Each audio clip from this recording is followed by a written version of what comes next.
YCP Rajya Sabha సభ్యత్వానికి విజయసాయిరెడ్డి రాజీనామా చేశారు. ఉపరాష్ట్రపతి రాజ్యసభ చైర్మన్ జగదీప్ ధన్కడ్కు రాజీనామా లేఖను అందజేశారు. స్పీకర్ ఫార్మేట్లో ధన్కడ్కు రాజీనామా లేఖ సమర్పించారు. అయితే ఇప్పటికే రాజకీయాలకు గుడ్ బై చెబుతున్నట్లు ఎక్స్లో పోస్ట్ చేసిన విజయసాయిరెడ్డి ఏ రాజకీయ పార్టీలోనూ చేరడం లేదని స్పష్టం చేశారు. వేరే పదవులో ప్రయోజనాలు లేక డబ్బు గాని ఆశించి రాజీనామా చేయడం లేదని వివరించారు. ఈ నిర్ణయం పూర్తిగా తన వ్యక్తిగతం, ఎలాంటి ఒత్తిళ్లు లేవని విజయసాయిరెడ్డి చెప్పారు.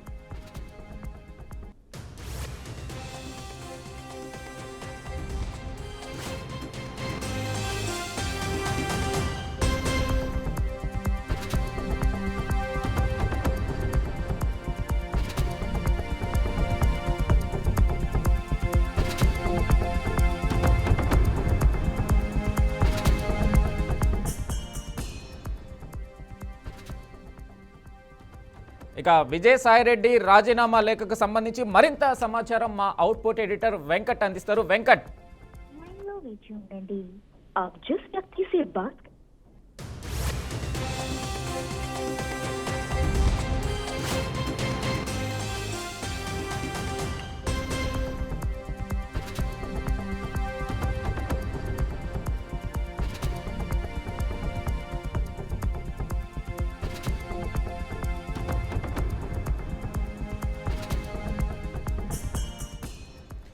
వైసీపీ రాజ్యసభ సభ్యత్వానికి విజయసాయిరెడ్డి రాజీనామా చేశారు. ఉపరాష్ట్రపతి రాజ్యసభ చైర్మన్ జగదీప్ ధన్కడ్కు రాజీనామా లేఖను అందజేశారు.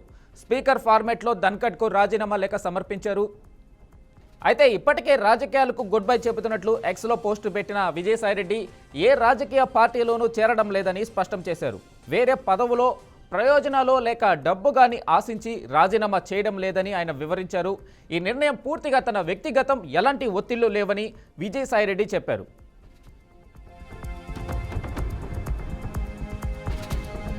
ఓకే, దీనికి సంబంధించి మరింత సమాచారం మా అవుట్పుట్ ఎడిటర్ వెంకట్ అందిస్తారు. వెంకటేష్ కొద్దిసేపు క్రితం వైసీపీ రాజ్యసభ ఎంపీ విజయసాయిరెడ్డి తన రాజీనామా లేఖని ఉపరాష్ట్రపతి జగదీప్ ధన్కడ్కి ఇచ్చారు. స్పీకర్ ఫార్మాట్ లో తన లేఖని ఆయన కొద్దిసేపు క్రితం అందజేశారు.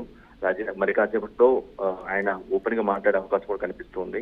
ఎందుకు రాజీనామా చేయాల్సి వచ్చింది ఏంటంటే, నిజానికి నిన్ననే చాలా స్పష్టంగా క్లియర్ కట్ గా ట్వీట్ ఎక్స్ వేదికగా ఎందుకు రాజీనామా చేస్తున్న విషయాన్ని పూర్తి వివరించడం జరిగింది. అంటే ఎగ్జాక్ట్ ఈ కారణం వల్ల చేస్తున్నాననే విషయం చెప్పలేదు, కానీ తన యొక్క మొత్తం ఎవరైతే తనకి హెల్ప్ సహాయం అందించారో, తనతో పాటు ఎవరున్నారో, అంటే తన పార్టీకి కానీ లేదు తన పార్టీ శ్రేణులకు కానీ పార్టీ అధినేత జగన్ కానీ వీళ్ళందరూ కూడా కృతజ్ఞతలు ధన్యవాదాలు తెలుపుతూ కొన్ని వ్యాఖ్యలు కూడా చేయడం జరిగింది. చంద్రబాబుతో వ్యక్తిగత విభేదాలు కానీ కుటుంబ వివాదాలు లేవు కానీ సేమ్ టైం పవన్ కళ్యాణ్ తో చిరకాల స్నేహం ఉందంటూ కొన్ని నమ్మక వ్యాఖ్యలు కూడా చేయడం జరిగింది. అంటే ఇందులో భవిష్యత్తులో ఏమైనా ఉంటుందా, మళ్ళీ భవిష్యత్తులో రాజకీయంగా చేసేందుకు అనువుగా ఉండేలా అనే ఈ విధంగా వాళ్ళిద్దరి పేర్లు మెన్షన్ చేశారా, మోదీ అమిత్ షాకి ప్రత్యేక కృతజ్ఞతలు అంటూ కూడా ఆయన నిన్న ట్వీట్ వేదిక చేసినటువంటి వ్యాఖ్యలు మాత్రం చాలా ఆసక్తిని రేపాయి. ఆ స్థాయిలో ఆయన రాజీనామాకు సంబంధించిన విషయాలు మొత్తం కూడా క్లియర్ గా చెప్పారు. బట్ యాక్చువల్ రీజన్స్ ఇది ఫలానా వల్ల నేను ఫలానా వల్ల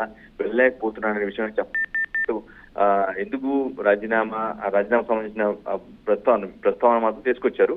బట్ అందులో రీజన్స్ మాత్రం చెప్పలేదు. మరి మేబీ ఇప్పుడు కాసేపటి తర్వాత ఇప్పటికీ కొద్దిసేపు క్రితం జగదీప్ ధన్కడ్కి లేఖ ఇచ్చారు కాబట్టి రాజ్యసభ ఆయన ఉపరాష్ట్రపతి చైర్మన్ గా ఉంటారు కాబట్టి ఆయనకి లేఖ ఇవ్వడం జరిగింది. స్పీకర్ ఫార్మాట్ లో ఇచ్చారు. సో కాబట్టి నెక్స్ట్ దానికి సంబంధించి లేఖ రాజీనామాకు సంబంధించి ఆయన బయటకు వచ్చి ఓపెన్ గా ఏదైనా స్టేట్మెంట్ చేస్తారా అని మొత్తం తెలుగు మీడియాతో పాటు అక్కడ ఉన్న నేషనల్ మీడియా ప్రైవేట్ పరిస్థితి కనిపిస్తుంది. ఆయన ఏం చెప్పబోతున్నారు అనేది కూడా ఒక ఇంట్రెస్టింగ్ ఆస్పెక్ట్. అసలు నిజంగానికి ఎందుకు వాదన చేయాల్సి వచ్చిందనే విషయం అయితే ఇప్పటికీ పూర్తి తెలియదు. రకరకాల వాదనలు వినిపిస్తున్నప్పుడు కూడా ప్రాపర్ రీజన్, ఎగ్జాక్ట్ రీజన్ అయితే ఇప్పటికీ ఎవరికి తెలియదు. కొన్ని ఒత్తిళ్లు, కొన్ని కారణాల వల్ల ఆయన ఓపెన్ గా ఎలాంటి ఒత్తిళ్లు ప్రభావాలు లేకుండా ప్యూర్ గా తన వ్యక్తిగతంగా రాజీనామా చేస్తున్నట్టు చెప్తున్నప్పుడు కూడా అది నమ్మశక్యంగా లేదు రాజకీయాల్లో అనేది ఒక బలమైన వాదన. దీనికి ఎటువంటి క్లారిటీ ఇస్తారు ఏంటనేది కాసేపుతో తెలిసే అవకాశం కనిపిస్తుంది. వెంకటేష్. అయితే కాకాండి గోవర్ధన్ రెడ్డి నెల్లూరు జిల్లాకు సంబంధించిన ఎమ్మెల్యే మాట్లాడుతూ విజయసాయిరెడ్డి సేవలు మాకు చాలా అవసరము, ఖచ్చితంగా ఆయన్ని పార్టీలోంచి బయటకు వెళ్ళనివ్వము, ఖచ్చితంగా ఆయనతో మాట్లాడతామని నిన్న మాట్లాడడం కూడా జరిగింది. సో నెల్లూరు జిల్లాలో సంబంధించి ఆయన ఎంపీగా పోటీ చేసి ఓడిపోవడం కూడా మనం చూసాము. కాకపోతే ఆ జిల్లాలో కానీ రాష్ట్రంలో కానీ ఆయన సేవలు వైసీపీకి, ముఖ్యంగా ఆయన ఢిల్లీలో ఆయన నడిపిన మంత్రాంగం వైసీపీకి సంబంధించి ఢిల్లీలో ఆయన చాలా విధంగా వైసీపీని ముందుకు తీసుకెళ్తూ ఉన్నారు. సో అలాంటి సందర్భంలో విజయసాయిరెడ్డి సేవలు మాకు చాలా అత్యంత అవసరం కాబట్టి ఆయనైతే మేమైతే బయటికి వెళ్ళనివ్వు అని కొంతమంది ఎమ్మెల్యేలు ముఖ్యంగా కాకాని గోవర్ధన్ రెడ్డి లాంటి వాళ్ళు మాట్లాడడం కూడా జరిగింది. సో ఇలాంటి నేపథ్యంలో ఆయన ఏమన్నా మళ్ళీ బుజ్జగించి బతిమాలుకోనో బుజ్జగించో ఏదో అన్నా జరిగి మళ్ళీ వెనక్కి వచ్చే అవకాశం ఏమైనా కనిపిస్తుందంటారా?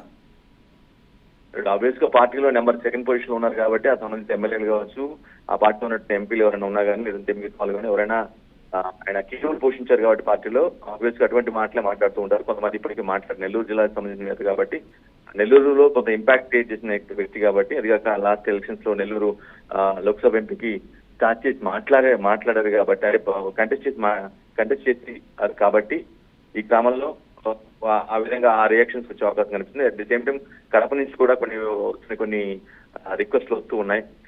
ఈ విధంగా చేయడం కరెక్ట్ కాదు, రాజీనామా చేయడం ముందుకు అంటే కొనసాగాల్సిన అవసరం ఉంది. పార్టీకి చాలా అవసరం, నేతల యొక్క అంటే మీ యొక్క సేవలు చాలా అవసరం. ఇటు పార్టీకి క్లిష్ట పరిస్థితి ఉంది కాబట్టి ఖచ్చితంగా ఇలాంటి వ్యక్తులు ఉంటేనే ముందు వెళ్ళగలుగుతాం అనే మాట చెప్తున్న పరిస్థితి కనిపిస్తుంది. కానీ బట్ ఇది ఇప్పటికే ఆయన రాజీనామా లెటర్ ఇచ్చేశారు కాబట్టి మనం పెద్దగా చేసేది దాన్ని మళ్ళీ అతను నచ్చ చెప్తారా లేదా అనేది మాత్రం ఒక ఇంట్రెస్టింగ్ ఆస్పెక్ట్. ఒకవేళ నచ్చ చెప్పినప్పుడు కూడా ఆయన ఇప్పటికే లేఖ ఇచ్చేసారు. వన్స్ ఆమోదం పొందిన తర్వాత మళ్ళీ దాన్ని ఏం చేయలేని పరిస్థితి ఉంటుంది కాబట్టి మేబీ రాజీనామా లేఖ వెనక్కి తీసుకుంటున్నా అని అటువంటి అంటే ఈ గ్యాప్ ఆమోదానికి ముందే జరిగితే జరగాల్సిన అవసరం ఉంటుంది కాబట్టి ఒక ఇంట్రెస్టింగ్ ఇదైతే ఉంది. ఖచ్చితంగా ఉత్కంఠ అయితే కొనసాగుతుంది వైసీపీలో. అయితే జగన్ కానీ ముఖ్య నేతలు ఎవరైనా వైసీపీ నాయకులు కానీ విజయసాయిరెడ్డిని కలిసే ప్రయత్నం కూడా చేసినట్లుగా అయితే కనిపించట్లేదు. హుటాహుటిన ఆయన విజయసాయిరెడ్డి హఠాత్తుగా ఈ నిర్ణయం తీసుకోవడం, వెంటనే రాజీనామా లెక్కను సమర్పించడం, ఇవన్నీ మనం ఎలా చూడాలి వెంకట్?